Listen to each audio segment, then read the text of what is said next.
getting this in the very first hearing on this war, where lawmakers can ask legitimate questions of the Pentagon, instead of getting a sober and fact-finding scene, it became a circus of shouting, insults, and deflections, mostly from Defense Secretary Pete Hegseth.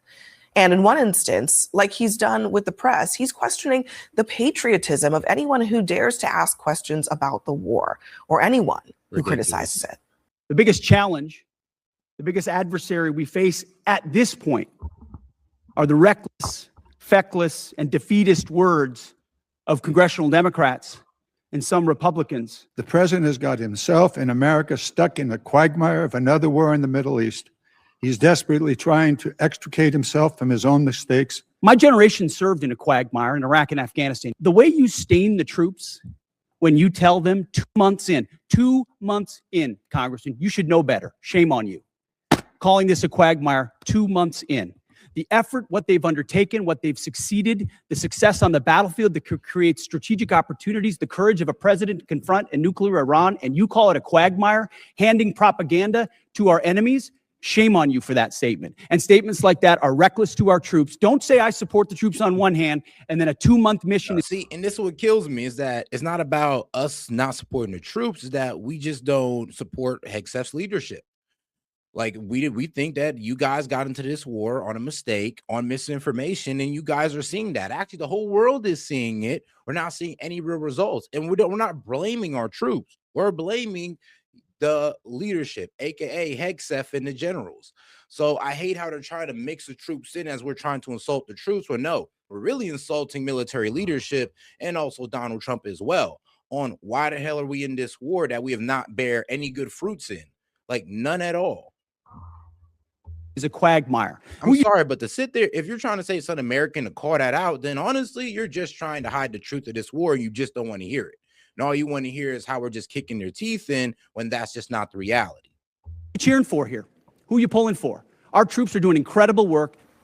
So that was the tone in a nutshell over on Capitol Hill. And Geraldo, I mean, I think one of the problems with what Pete Hegseth is saying is that Americans very recently have been... Oh, guys, double tap that screen, like the video, guys. Let's get more people in the conversation by double tapping that screen. Appreciate the support. In a place where they've been told, support this war effort because it's the patriotic thing to do, only to find out that they were lied to about how they got into the war, only to find out that that war effort was going to last decades. And some of those very troops were asking, why were they there? What was the end game? Isn't it the patriotic thing to ask questions?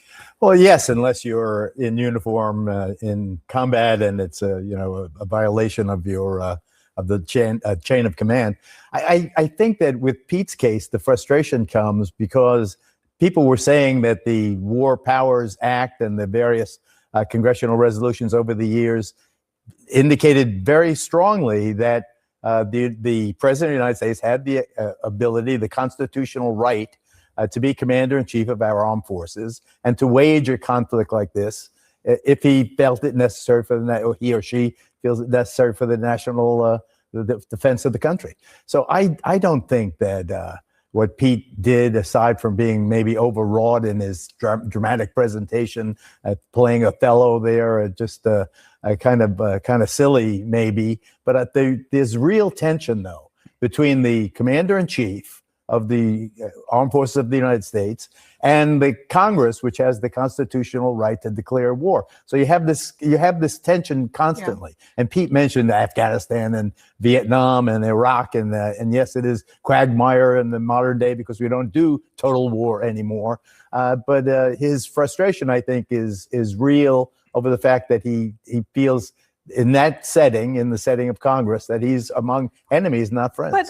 But he's... I mean, here's the problem, though. He can't get mad at the whole, oh, yo, you guys said this was going to be 4 days, 2 weeks. And now that we're about 60 days in, now you're mad that people are looking at you like, yo, this is running over a bit long. It's looking like we're in a quagmire because you gave us the expectations of, what, a week or two. Now we're months in. Yes, about 2 months in. And nothing has been accomplished. The regime is still in power. The Strait of Hormuz is still closed. They still have thousands of missiles and drones. And we're not supposed to hit you with the, yo, so what's going on here, man? Like the time, man, taking a bit long. He's frustrated that people are questioning the war, but the polls show that it's pretty widespread. It's not like a niche Don't set thing unrealistic just among expectations. Democrats on Capitol Hill. It's those conflicts you mentioned. The Iran war is as unpopular as Vietnam, as Iraq. And on top of that, what I thought was fascinating, when you ask Americans, when you consider all the costs and benefits Democrat. of this conflict, is it worth it? Overall, just 25% of Americans say that it's worth it. And among Republicans, where generally you get a lot of support for what President Trump is doing, only 58%. So fewer than 60% of Republicans say it's worth it. This is more widespread than just Democrats on Capitol Hill. It's definitely more widespread than just Democrats. And that's the crazy part. When they try to make this, oh, this is a leftist argument. No, it's not a leftist argument. There are Republicans that are even looking at this like, yeah, I'm starting to not see the reason why we're even doing this anymore, because we're not getting any results. And the American people are hurting due to the higher gas prices and energy prices and the increase in inflation. So it's really hard to hang on to the idea of that, oh, we're just defending America from what? Iran getting a nuke, which they never had, by the way, or the end they was never going towards. But it's really hard for Americans to keep that idea up when they're seeing almost $5 at the gas pump. And we have not had any real progress in the Iranian conflict/war. You're going to lose people at a certain point. And this is not a left-wing argument. It's just the reality that a lot of Republicans don't want to get down with. When you call it out to them, they want to say that you're un-American for what? Telling you the truth about what's going on with the war and the results of it and the effects on the American people. We're just supposed to ignore that as well. On Capitol Hill or across the country, it's also independents that you're seeing move towards their discomfort with the war. And I think part of it is not only that we don't have a defined mission, we don't know when we're going to actually leave. Do me a favor and double tap that screen like the video, guys. Let's get more people on the conversation. Bye. Double tapping that screen. Appreciate the support, or smash that like button, depending on how you're watching. And pull ourselves out of this war. But it's also when our prices going to go down. And I'm sure we'll talk about, how high gas prices are for Americans around the country.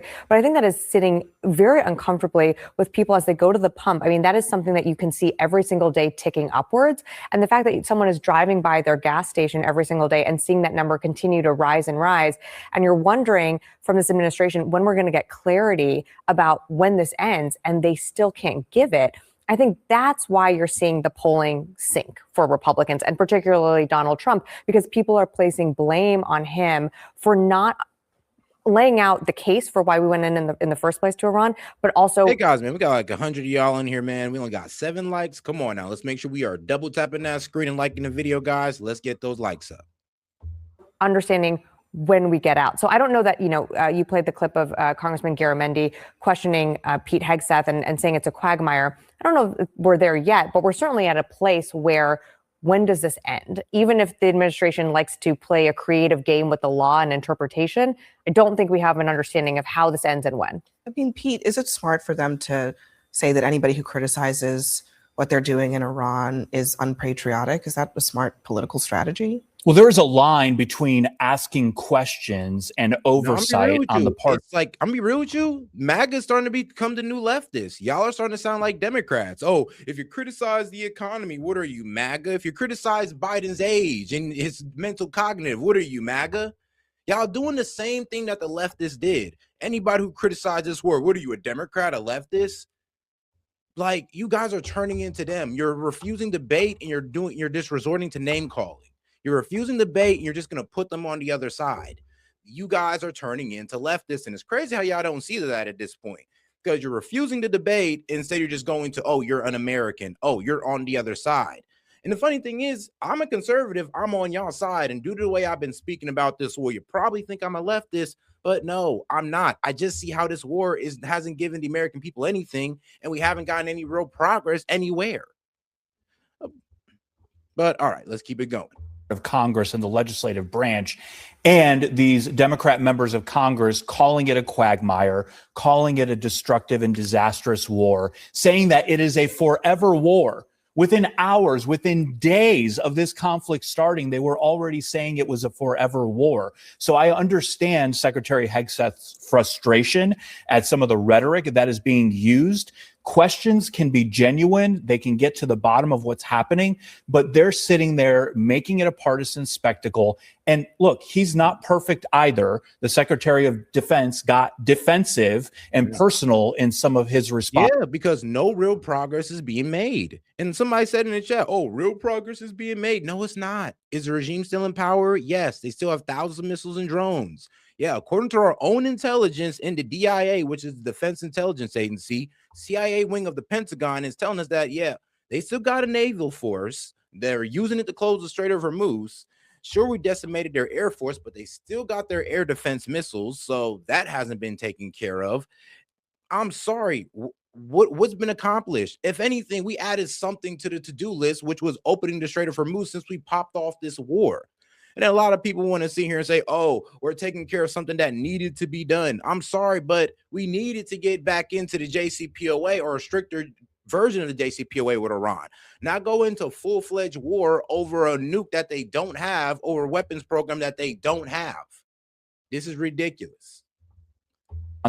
And lobbing barbs back across to the dais. But, you know, I look at this and the polling also, Washington Post had a poll that showed 79% of Republicans said it was the right decision. So there's been all this talk about erosion among the Republican base, the MAGA base, but they still stand with President Trump. They believe it was the right decision. I would also point out that the very nature of conflict is opaque. That is just the way conflict goes. And there's a balancing act, but there's a balancing act between disclosure and concealment. And that is one that every administration has to balance. And so in some respects, the public, unless there is a full-fledged PR campaign, which there could have been, maybe should have been, but you also throw away the element of surprise. Well, you'll remember with the Iraq War, President harm Bush went to the people and he asked, I mean, he laid out, even if you disagreed with the war in Iraq and why we went in for the mission set that we did, he still went and laid out the case to the American people. Great. Well, I mean, do you think it's turning out that great right now? All that lead up time to prepare for an attack. I don't think that was not the thing. That was not the reason. In this case, I do believe that wasn't the thing that made the difference. The problem with those wars was that we weren't going to be able to the element of surprise is what we is and sometimes the people are certainly surprised by their gas prices. I do think both conflicts, this, if there is any similarity. I don't know why that whole element of surprise, bro, that worked against us. I mean, one, the element of surprise worked against us because they started striking our air bases and it caught our own soldiers up, and we didn't let them know because we was trying to get the element of surprise, right? And also, NATO's pretty pissed off at us because we didn't warn them what was going to happen, nor any of our allies did we warn them what was going to happen. So they all got caught off guard. Now they're all facing a fuel crisis, all for our element of surprise. Like, you got to hear how dumb of an argument that is. Like, well, we just needed the element of surprise that, yeah, screwing us over now, and that hasn't really given us any real ground in this conflict.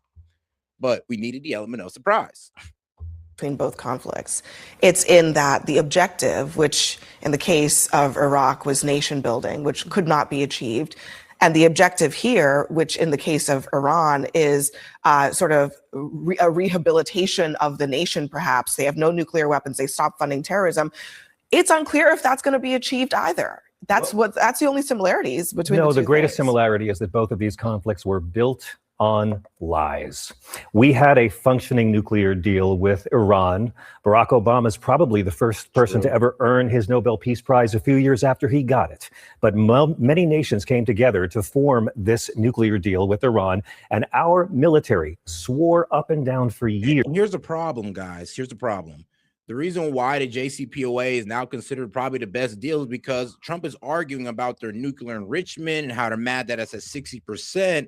And it's like, well, bro, if that's what you're mad about, you know, you had that under the JCPOA, the same deal that you ripped up. You had everything that you're crying about right now, that you're complaining about right now, was settled under Obama. We had eyes on the ground on their nuclear capability. They was at that 3.6%. That was confirmed by the IAEA. They was abiding by those guidelines. When we got up out of that and reinvoked those sanctions, that's what screwed everything up. So it's crazy how he's literally complaining about everything he's complaining about was literally solved with Obama under the JCPOA. And that's just the sad reality of the situation. that Iran was complying with the deal up until the. Trust me, I'm not a fan of Obama. Regardless of the Obama shirt that I'm wearing, I am not a fan of Obama. Trust me, he was bombing all over the Middle East too. He had his corrupt ways as well. When it comes to that Iranian deal and making sure that these guys, or we had eyes on their nuclear capability, I mean, it was the best option. A diplomatic option that we're seeing was the best way to go. Seeing now that the kinetic option or the conflict option is doing what? Rising gas prices, raising inflation, and across the world at this point. And there might be a famine because of fertilizer shortages. Like Moment really? Donald Trump tore it up. So if you're going to come out here and say we have to do this war because we can't let them get a nuke after this is the same team that tore up the deal keeping them from getting a nuke, literally, they're essentially saying you have to believe our military was lying for years when they maintained. You want to bet? What if you're wrong? And what if Iran is really, as the president indicated, on the verge of creating a shortcut to well, imagine the surprise of all the Republicans. I'm sorry, bro, but a shortcut to a nuclear weapon. It's like, bro, you can't call these guys a bunch of crazy mullahs or some dumb Islamists, but then yet they can create a revolutionary way to get to a nuclear bomb. I mean, like, what is it, guys? Like, come on now. Y'all playing both sides of the argument. Like, now they're just so dumb they can barely defend themselves, what MAGA want to go off of. But then yet they're so smart that they can create a new revolutionary way to a nuclear weapon. Like, are you serious? Like, are y'all serious, bro? This is what y'all really try to push. Like, come on now. Playing both sides of the argument, just like the Dems. Like, Donald Trump has no respect at all in politics, but yet he's able to call up all the Republicans to shut down a border bill. It's like, you see, y'all turning into liberals. Same arguments. Republicans who believed him for years when he said no more wars, no more wars. He swore up and down Kamala Harris would do this. I think it represents a lie. Saying no more wars. Well, I would say the one thing. No, it's it is the dumbest thing. Oh, guys, make sure to double tap that screen, like the video, man. Appreciate the support to my man Noah. He says, if he wants to discuss no nukes, let's bring up helping them build nuclear power plants so we can see where their nuclear material goes. Like, yeah, in the 50s, bro. You know what's crazy? In the 50s, we literally gave them their nuclear program. And everything we're dealing with today in Iran is literally our fault. I know their nuclear program that we gave them, Atoms for Peace. Look it up, Atoms for Peace. We were giving like nuclear reactors to countries on the Trust Me, Bro. And then what else? Oh, yeah. We're the ones who inserted the Shah. So we're the ones in 1953, Operation Ajax. We're the ones who got rid of a democratically elected leader who was trying to make the resources of Iran work for the Iranian people. We ain't like that. So we overthrew that guy, put in the Shah. The Iranian people did not like the Shah, so they overthrew the Shah. And, well, then we green stamped Khomeini with the French because the French brought in Khomeini from being in exile. And they said, we got a guy that can take over that could possibly be our next Shah. And we was like, okay, cool. We green stamped him. He goes in, and he's nothing like the Shah. He's completely anti-American, and he just goes buck wild, as you see today. And isn't it crazy how that's even because of our interference? So, yeah, all the problems we're dealing with today in Iran is our fault. Wild. This is why I'm against Middle Eastern intervention, because somehow it always comes back to bite us in the ass. The one thing that, to answer Geraldo's question, I mean, we don't have a lot of actual hard evidence about this one way or another. We do have the sworn congressional testimony of the director of national intelligence who said that after we bombed their facilities last summer, they had made no efforts to reconstitute their nuclear program. Does the president just get to say whatever he wants and we just have to say, we trust you? I think the American people, we live in a democracy. I think the American people deserve the right to ask questions, to demand evidence, to demand proof. And the reason they deserve that right is because they have been lied to before. But do they? And you can't just say, trust me, okay? There is no reason just say trust me. I mean, think about it. And she has a good point. Think about it. The government has lied about weapons of mass destruction before to get us into a war. And it turns out it wasn't true. So, you can't, like I said, yeah, the government just can't sit there and say, oh, trust us, trust us. And some people are falling for it because it's Trump, even though Middle Eastern intervention has not worked under any president. But for some reason, they feel like it could work with Trump. It's insanity, but this is people's mindset right now.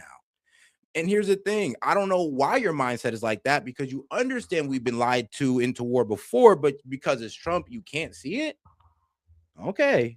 Do the American All people right. have the right to tell the commander-in-chief how to wage what he perceives to be war against the They Moldova? have They to do. ask. Now, They foreign have- policy they're- should not be dictated. Wait, on hold on. This Poland. is taxpayer dollars. This is We're our paying for money this. being spent on munitions to go and bomb Iran. Absolutely. I think the American people have a right to at least be explained why we're in this. But we also have a All right, let me call some goofies out. All right, Darius, how am I low IQ?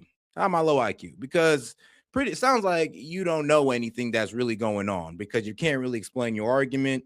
And then also, bro, I'm sorry, but you're really low IQ if you're still saying they killed 40,000 protesters when it's not been verified whatsoever. No major news source, I'm be real with you, has been able to verify that they killed 40,000 protesters. The number that's came out is 3,117. Yes, go ahead and look that up, and that's what's been reported. I don't know why y'all over here believing 40,000 protesters in 2 days. Like, I'm sorry, but you can't even do that with a bombing campaign. So how goofy are you to think that they can do it with shooting in 2 days? Like, man, some people are really that goofy. And then you haven't even, bro, did you actually read the fact that, what was it, the head of Mossad on an interview literally said that, yes, we've implanted Mossad agents in those protests to give guns to protesters. AKA the Iranian police was getting shot at, and some of these guys were aggressors, not just peaceful protesters. And the sad reality is that the peaceful protesters got caught up in the shooting between the agitators, the guys who Mossad and CIA were giving guns to, and the Iranian police. So I'm sorry, but if you want to sit there and complain about dead protesters, well, maybe we shouldn't have got involved once again in their country or in their politics, because Trump admitted to it, Bibi admitted to it, and the head of Mossad admitted to it. So it's kind of funny how we're even sitting here talking about it when we know this has been completely manufactured. right to free speech. And before you say, well, you're taking away agency away from them, no, they had the agency to go ahead and take the bribe money and take the gun. I mean, there you go. Agency right there. Just didn't work out for them. And to petition the government for redress of grievances, and there is no reason for anyone to believe anything these men say ever. And it's also they have the lied government's so right to much in the withhold course of information this in the interest of conflict. national Trump has security. already come out and said he wants the oil. There is no reason to take them at face value. And Abby, you're one of the best cable news hosts in the world. You're brilliant. You're so great at this. But I would never hire you to a cabinet position overseeing the Pentagon. And you're a good cable news host. Thank you. I'm weak. Weak. All right. That was a decent point. But all right, let's get into some breaking. 2 U.S. service members are missing. Now, hopefully it ain't too serious, but let's see what's going on here. News to get to on Like We missing have in some what? breaking news to get to on Off this the ship? Sunday, as we are now hearing that Apple? 2 U.S. military service members are missing after being and taking part in military exercises in Morocco. Bringing you this, a social media post courtesy of Fox News. It says 2 U.S. service members are missing in southwestern Morocco following an annual multinational military exercise, sparking an ongoing search and rescue effort by U.S. and allied forces. Okay, cool. It's outside of the region. All right. I thought they were talking about, like, in Iran or something. I was like, hold on, what's going on? Or at least in the vessels or something like that. I was like, oh, crap. But all right, well, guys, keep those soldiers in your prayers. Hopefully they're safe and sound, and, they're just missing, or maybe an accident happened and they're stranded somewhere. Safe, though. Safe. But let's get over to the next story. He doubts the U.S. will use. President Trump says he doubts the U.S. will accept Iran's latest proposal, threatening the regime with a fresh round of new strikes if they don't fall in line. Madeline Rivera is live in Washington, D.C., and she has all the latest. Maddie, good morning. Good morning. President Trump says he wants to finish the conflict properly so that they won't have to deal with the same problems down the road. He's skeptical Iran has met his demands. The president saying on Tuesday. Oh, God, do me a favor and double tap that screen and like the video, guys. Appreciate the support, by the way. But let's make sure we're double tapping that screen and liking the video. Let's get more people in on the conversation that way. And so pretty much what Iran was pretty much saying is that, look, we want U.S. forces out the region. We want a release of the naval blockade, and we want reparations. And you already know what Trump is saying. He's pretty much saying, yeah, no, we're not doing that. Nope. We're not doing anything like that. But we'll see. We'll see. Because What Trump wants is a complete surrender, and what Iran wants is, well, the release of, well, pretty much U.S. forces out the region and reparations. So we'll see how this all works out within the coming days. Social. I will soon be reviewing the plan that Iran has just sent to us, but can't imagine that it would be acceptable in that they have not yet paid a big enough price for what they have done to humanity and the world over the last 47 years. Whoa. Humanity? Damn, bro, you have to like Iran's just the villain of the world. Like, they have no allies whatsoever. When, I mean, real with you, they do. They are a sovereign nation. They are part of the UN, like it or not. So it's kind of wild to sit there and say what they've done to humanity. Sure, what they've done to the American people, I mean, okay. But you guys got to understand, this has always been a tit for tat thing with Iran. Iran just never been Iran. I'm gonna be real with you. People like to paint Iran as the aggressor when actually, no, we're the aggressor. And if you cannot understand that, then you do not understand how the history has been between US and Iran. Like, and that's just a fact of the matter.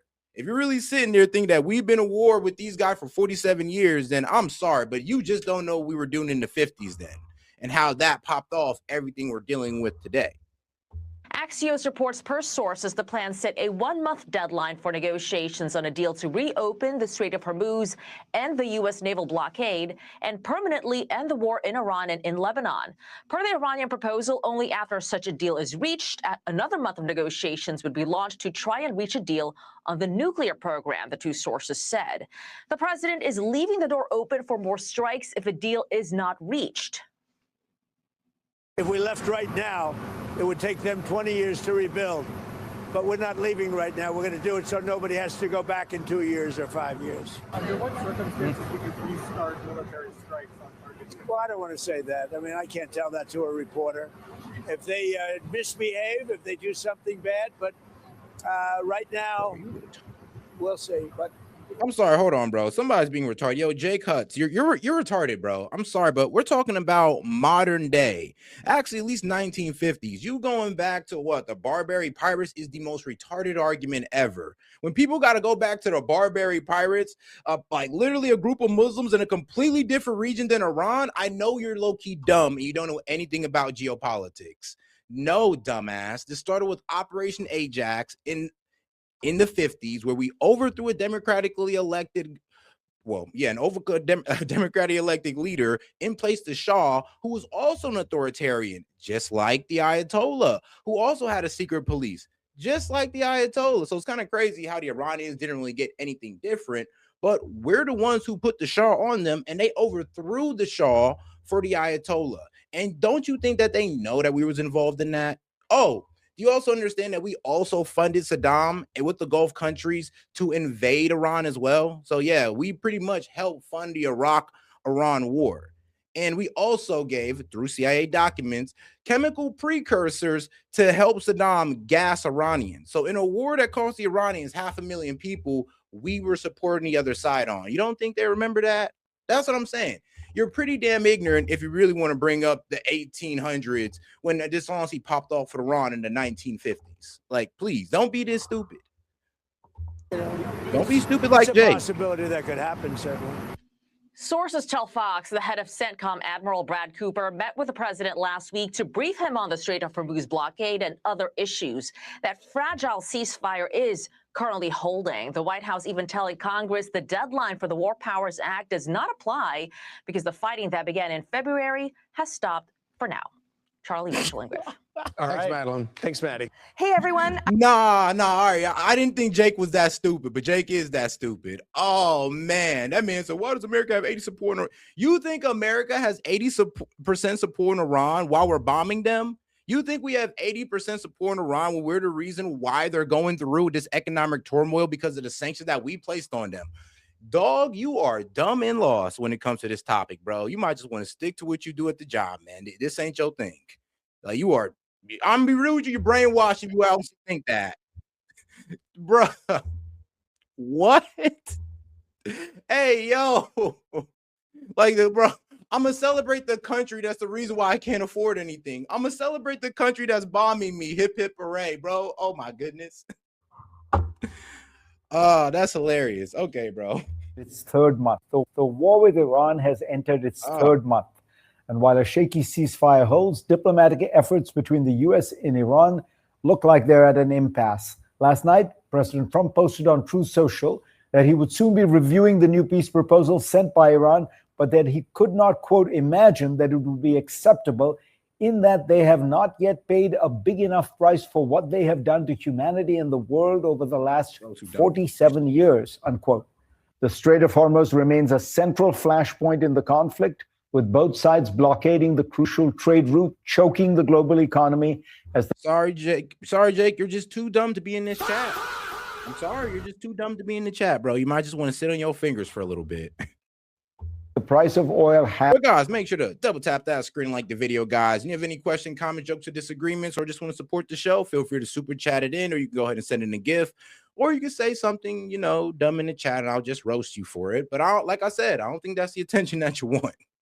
And appreciate the support, guys, for those of you who liked the video. And like I said, double tap that screen. And let's get right into it. Has skyrocketed. Joining me now is Anne-Marie Slaughter, who will soon step down from her role as CEO of the think tank New America and become Dean of the School of Public Policy at the London School of Economics in early 2027. And of course, retired Admiral James Stavridis, the former NATO Supreme Allied Commander. Anne-Marie, it feels like both sides are dug in. And when these things happen, usually the question is, who can bear the... I'm weak. See, that's what I'm saying. A lot of you guys are kind of ill-informed. Let me tell you why you're dumb, okay? Why you guys say, oh, the Iranian regime has no support. Well, let me show you guys something, because a lot of you really don't know what you're talking about. Do you know in Iran elections? Do you know how Iran elections are ran? Of course you don't. So Iran elections are pretty much ran by the regime, the Ayatollah, and the religious clerics pick all 5 of the Iranian presidents, or my bad, but the Iranian presidential candidates. They pick all 5 of them. They all got to get the stamp of approval by the regime, and the Iranian people vote for these people. Now, did you know in 2014, in 2024, that was their last election that Pezeshkian won? You know how many people registered to vote? Do you know how many? Of course you don't. 61 million people. 61 million people registered to vote in an election controlled by the regime in a country of 93 million people. What does that tell you? That people are willing to vote in an election completely controlled by the regime. That kind of shows a good amount of support. And then if you look deeper into it, there was 61 million that registered, but with only a 50% voter turnout of 30 million people who actually voted in the election that is completely controlled by the regime. So what does that tell you? That there are millions of supporters of the regime, and you're going off of polls that have only polled about 500,000 Iranians. And you want to equate that to 93 million, when I can give you literal facts that 61 million people were registered in Iran's elections controlled by the Ayatollah. That's why you're dumb for saying that, oh, most of the people don't support the regime in Iran. You know what? I'm sorry, but it's looking like at least there's a 50-50, or generously maybe a 60-40. But it ain't no 80-20. And I think the fact that the revolution that we try to pop off in January didn't work, I think that, you know, kind of goes with what I'm saying. You feel me? Yeah, of course. All right, then. Not to be a dick, but some of y'all really just don't know anything. Pain longer. What's your sense? Yeah, this really is a game of chicken, right? Who's gonna blink first? I think the U.S. is in a really risky position because it's actually, and ironically, like Russia and Ukraine. Russia needs to win. The U.S. needs to win. Ukraine just needs not to lose. And Iran just needs not to lose. And Iran has tremendous capacity to take pain. It's got an authoritarian government. It's got a people who are now much more allied in favor of that government than they were back in January with all the protests.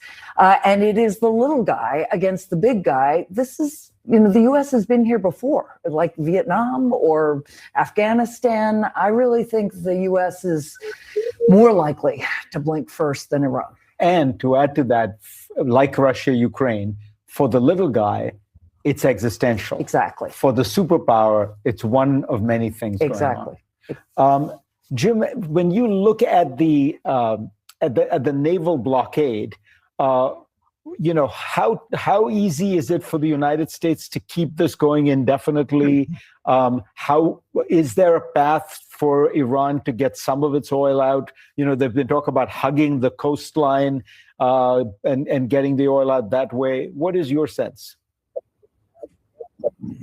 I've sailed the Strait of Hormuz close to 100 times as a sea captain, and I have participated in several blockades around the world.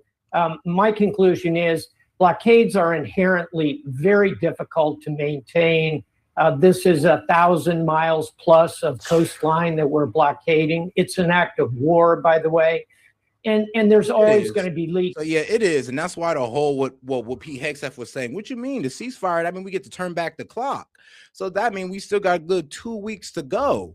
Well, and so pretty much, guys, the 60 days stopped on April 8th. So that's when the 60-day count stopped, because we're in a ceasefire, even though we were, well, honestly, we were committed to military actions like the naval blockade. But, because we weren't dropping bombs and all this good stuff, that counts as a ceasefire, and the time has pretty much been stopped. So that means we pretty much still got at least about 2 more weeks.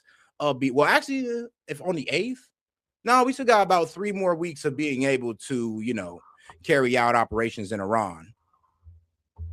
Think the movie Gone with the Wind, Rhett Butler showing up with beautiful cigars and silk scarves from Paris through the Lincoln blockade of the American South. Having said all that, I agree with my good friend Anne Marie. Congratulations on the LSC, by the way. And I would simply add, I think in the White House, they are now starting to look at additional military options, because this tale of 2 blockades is going to be difficult to sustain. So to conclude, Fareed, I think the president's looking at probably a package of 3 different military options. 1, go after more leadership, try and take out some of the intransigent members of the Revolutionary Guard. Number 2, perhaps go after the oil infrastructure, quite risky, could lead to retaliation. And 3rd, let's call it strategic preparation of the Strait of Hormuz in case you have to open it militarily, which may be the next move on the chessboard. And if this negotiation gets going, it feels like the key issues are, Strait of Hormuz has to be opened, what to do about the enriched fuel, and then the length of the suspension, where Iran agrees not to suspend. It feels to me like all Trump is looking for is a deal. Oh, God, do me a favor and double tap that screen, like the video, guys. Let's get more people in on the conversation by double tapping that screen and liking the video. Deal that he can say is. And you see how the naysayers kind of just disappear once I completely grill them and expose the fact that they don't have, no knowledge of history when it comes to the Middle East. You see how they just disappear. It's lovely, isn't it? Better than Obama's nuclear deal. I think that's right, but I think that's going to be incredibly hard to do, because honestly, had we kept Obama's deal, we would not be in this situation. And it's very easy also for Iran to just slow walk things and divide the issues, so that the Strait of Hormuz issue is one, then they want to do nuclear talks later. It's going to be hard for Trump to get to a place where he can say, I achieved my objectives. And that's in part also because his objectives keep shifting. He says it's about the nuclear energy, but he also just said it's originally about getting the Iranians to overthrow their government. And now he says it's about 47 years, which of course Iran's nuclear program is not 47 years old. On Friday, the Pentagon announced that it would withdraw roughly 5,000 US troops from Germany. The decision comes after President Trump's recent public clashes with the. Yeah, because the words that the German chancellor had for us was crazy. He said, what was it? America's pretty much been embarrassed on the world stage because of the situation with Iran and how, we can't open up the Strait of Hormuz. The regime is still in power, still have thousands of missiles and drones. And they have, escalation leverage. We can't go too far with Iran because we risk destroying the entire Middle East. And that's just the real. German chancellor. And if you don't understand how we risk destroying the entire Middle East, let me tell you why.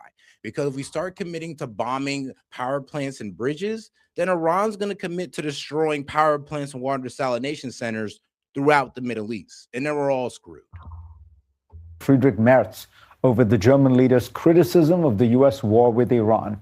Trump has warned that this could be just the start of troop withdrawals from the long-standing American ally. The announcement has drawn criticism from both sides of the political aisle. Anne-Marie, talk about this, the state of U.S.-European relations. Just when you think it can't get any worse, it does. How significant is this? Is it just symbolic that the U.S. is withdrawing these troops? It's retribution for personal diplomacy. And honestly, I think Chancellor Merz's perception of the president being humiliated in the Iranian war is accurate globally. Yeah. This is cutting off our nose to spite our face yet again. Our troops in Germany are hugely important for U.S. power projection. And you hear that whenever wounded Americans are flown back. They're flown to Ramstein in Germany. That's a very important base.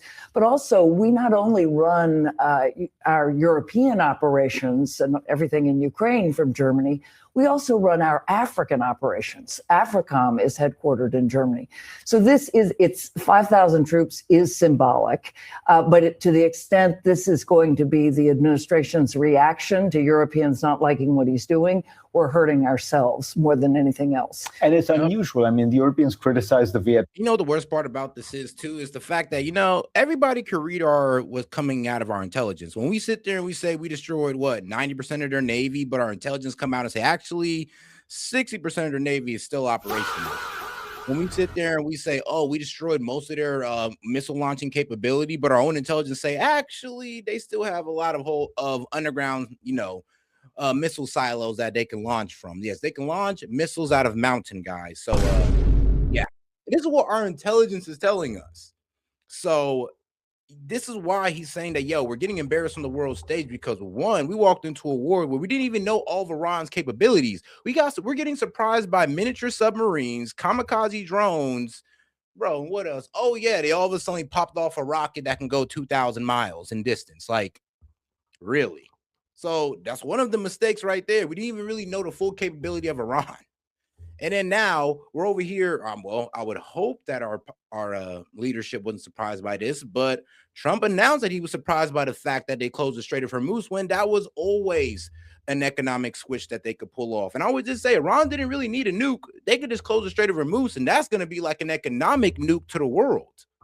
Like, look at your gas price. Look what you're paying at the pump. It wasn't like that, before this war, when Iran didn't close the Strait of Hormuz. Vietnam War, the French criticized the Iraq War. We've usually viewed this as among democracies, you're allowed to criticize each other every now and then. Yeah, in 1982, the U.S. approved. Hey, shout out to my man Noah for the baller alert. Appreciate the support, my man. Let me go ahead and give you that shout out. And make sure to double tap that screen and like the video, guys. He says, I want people to understand this. Live streams like this give us the opportunity to better our country from issues we see. I'm 25, working on ideas on how to fix our country. Those older than me should be doing the same. It literally, it's like, dog, I'm 30. I'm 31, actually. My birthday was yesterday, so shout out. But yes, birthday was yesterday. I'm 31, dog. I'm 4 years away from being able to be president. I'm already able to, I guess, run in office and all that good stuff. But you got to understand, as my age group goes older, we should actually be the ones pushing to be in power. And we understand all the mistakes of the older generation. We see how Middle East intervention is trash. We see how crony capitalism is also trash. But for some reason, the older generation want to cover it up like it's not going on. We see all this, and this is how we need to push towards change. But it's kind of crazy how we understand this, and this is what MAGA was built on, putting America first, making America great again by putting America first. And for some reason, we're not doing that no more. We've kind of detached from that through this war with Iran. And a lot of people are saying that, oh, what are you going to do? Vote for a Democrat? And I'm thinking like, dog, that's a very foolish way to put it or to think about it because, dog, it's not going to be about voting for a Democrat. It's going to be the fact that Trump let down millions of people, and they're no longer going to feel enticed to vote. They're no longer going to have the longing to vote for the Republican Party because now they see him as a bunch of liars like the Democrat. And the Democrats, they're going to vote, and they're going to have a high voter turnout, as we've been seeing all year, off the fuck Donald Trump agenda. And I know y'all know this. And they're doubling down because of this war. And then the independents are going towards the Democrats because they've always been in the middle. So I'm sorry, you can't sit there and say, what are you going to do, vote Democrats? No, the Democrats and the independents are just going to vote Democrat, and they're going to double down. And we're going to lose the House and the Senate, and you guys are going to cry about open borders and abortion. I'm going to tell you guys, well, you sacrificed all that for war with Iran. When we tried to tell you, you kind of called us un-American. Now the most un-American shit is happening because you guys wanted to support war with Iran.